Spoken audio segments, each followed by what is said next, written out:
All right, looks like I overshot the last video response. This one says you put people do not pay for Prime for the video streaming; they pay for the faster delivery. Things like video and music are extras. Well, yes and no. So you don't just get Prime for fast delivery. That's not how it's packaged and sold to consumers. In fact, they're quite happy, Amazon that is, to send you an email every time they raise their rates or hike their rates to show you the benefits of Prime. Prime isn't just the fast shipping. Amazon Prime is, if you take Amazon Standard, which is just buying crap through Amazon, then you have the Prime portion, which is everything else: video, music, fast delivery. And in the original video I did that you had left a comment on, I had noted how all those services are failing. They can't offer 2-3 day shipping anymore. It's not happening.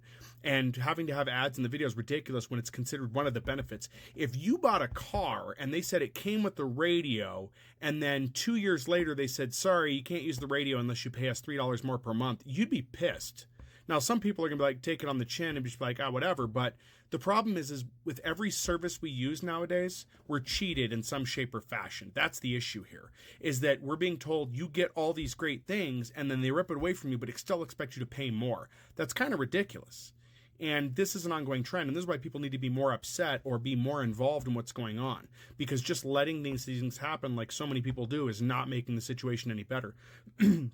In the case of Amazon and what they're doing, cancellations of the Prime service is what's going to get them to pay attention to things. Because if it's such a heavy revenue problem for them that having to charge people more is what's keeping them afloat, which it's not just the Prime stuff keeping them afloat, but that's what they're going to claim, that when people cancel that service, they're going to have to do something.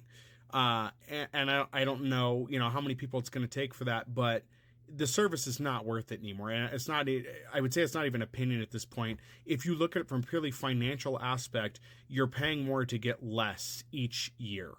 And that's not even disputable anymore. More, even in the music category, for example, what's available has decreased over time. There's still a lot to get, but a lot of it's decreased. They pick and choose what you get. A lot of music that you used to be able to get through Prime Music is no longer available anymore, or you have to buy it from them. So no, the service is getting worse, much worse. So no, when I pay for Prime, I'm paying for it expecting all the things they're offering me, as are a lot of people. The fast shipping is a benefit, sure, and that may be the thing that gets people in the door, but when they realize they have all these other services, those may be things they depend on or want, just like with their free audiobook stuff. If you started pulling that away, a good portion of the customer base is going to be upset. Same with the video. A lot of people were fine with the shipping being crap, as it's gone that way, but they're not happy with the video portion now, as I am, and I'm not. I haven't been impressed with a lot of their stuff for a while, and the other issues I noted in the original video I did. So that's kind of where it's at. Sorry I overshot the answer on the previous response. I still think it's important information, but I hope this clarifies things a bit more and gets you kind of a different view of things.